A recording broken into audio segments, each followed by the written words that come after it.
these fans are so smart, bro, and they know everything about the business, and they created Becky Lynch, Rhea Ripley, Ivy Nile. They've all created this environment. So, bro, when you created this environment and you let everybody into your world and everybody is smartened up to what you're doing because of you, what do you think is going to happen, bro?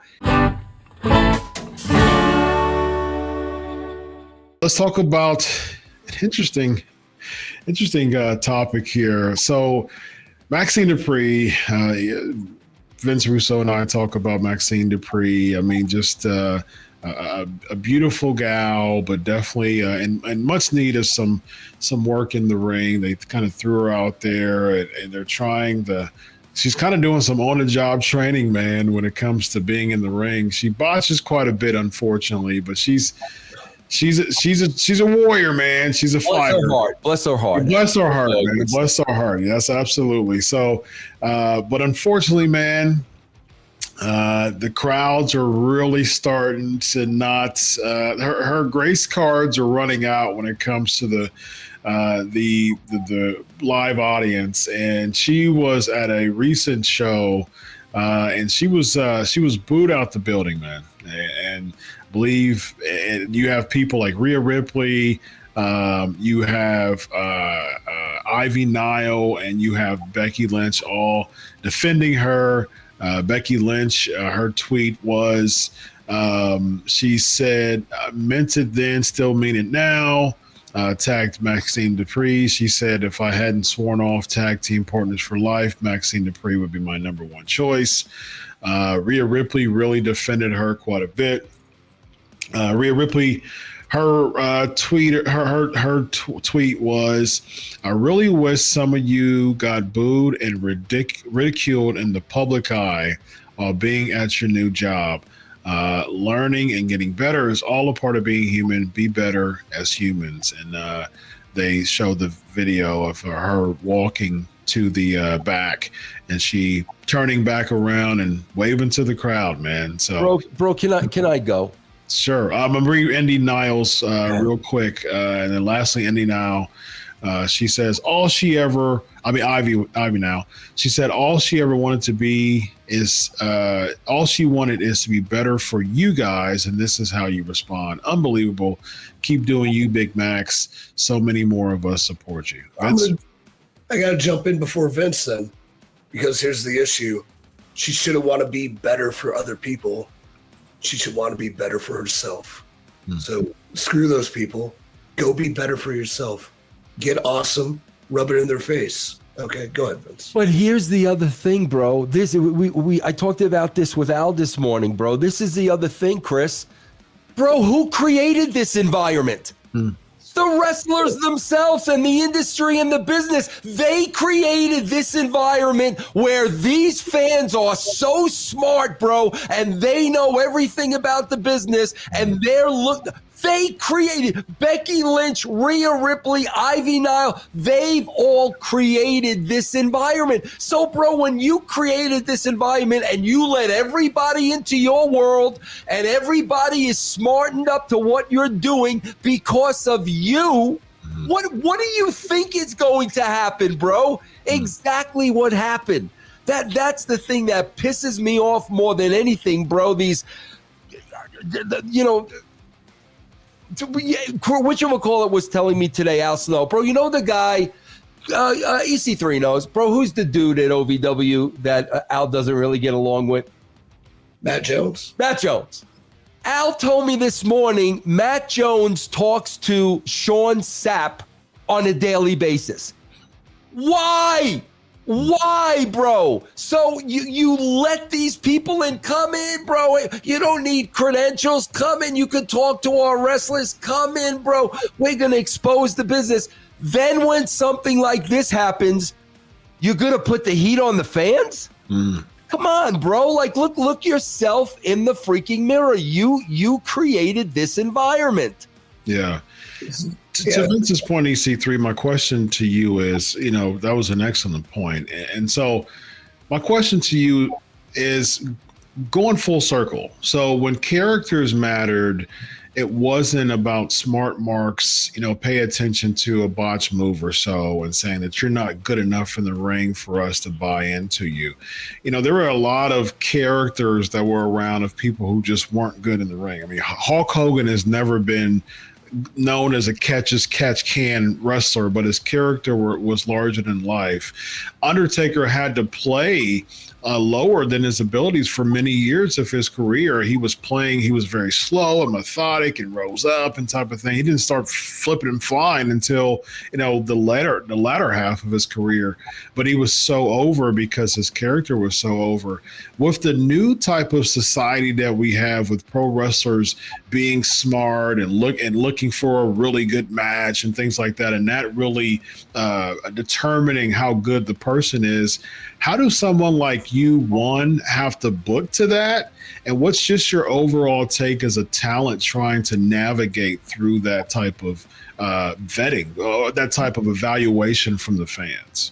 You can have, and I wish wrestlers at the highest level that are tweeting these things could realize this, because they can. You can have a great match in 6 minutes doing the most simple and basics of things if you combine it with the right character and the right story. So I think she's got thrown into on-the-job training, it seems, which is unfair, than to be put in the environment where everyone's trying to work to a work rate standard instead of like, well, what are you really good at doing? Well, let's do that, and I'll plug my stuff in around it, and we'll get done in 6 to 8 minutes. And A, we left a lot of room for the card to do other things and develop.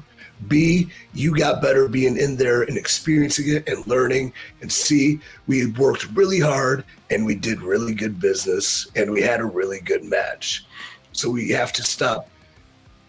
I've been asking for people to scale it back for a long time. So when we go out there, it's more special and more meaningful as opposed to watered down and thrown away. So catch 22 to that. If I'm a paying customer and I get a subpar product, I'm allowed to voice my concern. I don't want to say that's the right thing, but Vince has a point too. They cultivated that environment, right? So, bro, go ahead. I'm sorry, bro. Go ahead. That's what the people that are defending her on Twitter, great. You should defend your coworkers. Get it. That's fine. Fans can be ruthless and sometimes judgmental and oftentimes extremely wrong and totally don't understand what they're talking about.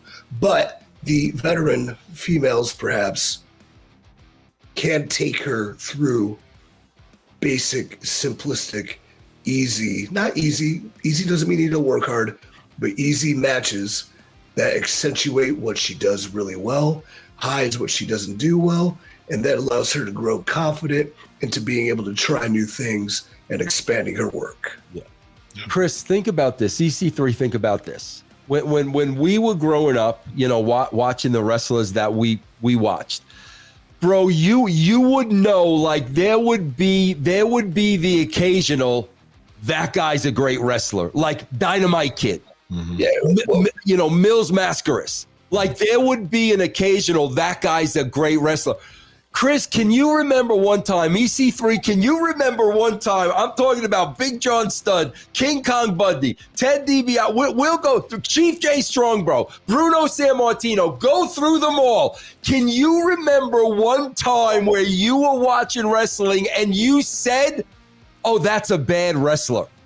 I can't remember one time where I ever said that, bro, no matter who was in the ring. Yeah, I never looked at Andre and John as a bad wrestler. Bundy, you never looked at anybody like a bad wrestler, bro. Yeah, never. I didn't even look at Giant Gonzalez as a better wrestler against the Undertaker at WrestleMania, and I didn't care about that. Right, that's what I'm saying. We never looked at, oh, that's a bad wrestler. Yeah. In hindsight, according to the new model, that was one of the worst WrestleManias of all time because that was one of the Undertaker's worst matches of his streak.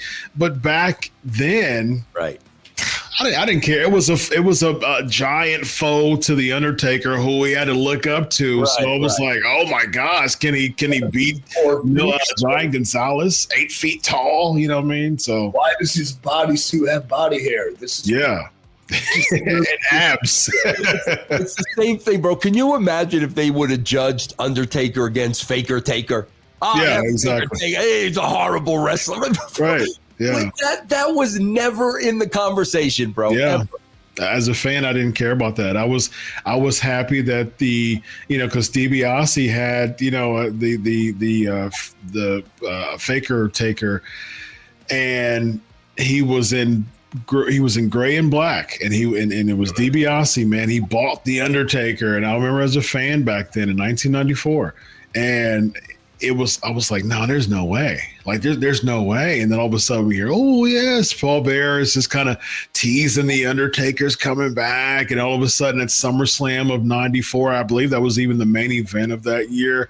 And so you had the fake Undertaker, the doppelganger come out. I believe he was primetime Brian Lee, if I'm not mistaken. Yeah, Brian Lee. And so he comes out with DiBiase, and as a fan, I'm like, he's got it. This can't be the real Undertaker. And all of a sudden, Paul Bearer, oh yes, and so all of a sudden, the purple and black Undertaker comes out with a little bit different chords and the different parts of his theme song, and he comes out. I'm marking out as a fan back in '94, man. It was fantastic, man. It was amazing. Bro, do you know, bro? Because I witnessed this, bro. Freaking Lawler sat there for hours and tattooed up Brian Lee identical for hours, bro. He literally, every time he had to do it for like 4 freaking hours. Mm-hmm. Look at the effort that was put in stuff. Like, unbelievable, bro. Man, amazing. Well, you have, speaking of amazing, man, you have 2 amazing people on the screen. You have Vince Russo, former WWE World Heavyweight Champion, current NWA World Heavyweight Champion EC3 with a 6-month reign, man, which is fantastic and counting, almost 7 months, man. That's fantastic. Oh, man. I'll get 7. Oh, 7-star club, man. Yeah. 7-star club, 7-month club. Chris, let me get my glasses. You gotta get your sound clip. You gotta get your clip. Go ahead. The 7-star club, ladies and gentlemen, 7-month club, EC3, lucky number 7. Oh, shit. NWA. Keep talking, Chris. Keep talking. NWA World Heavyweight Champion with a 7-month reign. Taking the NWA by storm, being the person who is taking the leadership role, taking the headship of the NWA, the National Wrestling Alliance, the Flairs, the Stings, the Dusty Rhodes. He is taking over the legacy. He is taking the mantle, taking the baton, being the NWA World Heavyweight Champion, the Luthezes of this world, all of the amazing NWA World Heavyweight Champions. And now you have EC. All right, I can't find it, so I'm going to have to go with EC3's favorite. There you go. Yeah, well, the House of Wrestling is built on a CM Punk cement foundation. There you go. I have no idea what I have to do with the number 7, but we'll just go with it, ladies and gentlemen. Vince Russo, go ahead, EC3. You got some closing words. 7 layers of cement build the foundation. Yeah, okay, there you go. There's 7 layers of cement. So all the people I mentioned were the 7 layers of cement to build the foundation. There you go. Good tie in there, EC3. EC3, Vince Russo. He's still looking for his sound. He can't find the bite. All right, I'll find it next week. We'll have it for you guys next time, fans. Vince Russo, EC3. I'm Dr. Chris. This is the Wrestling Outlaws. Have a good night, buddy. Solo.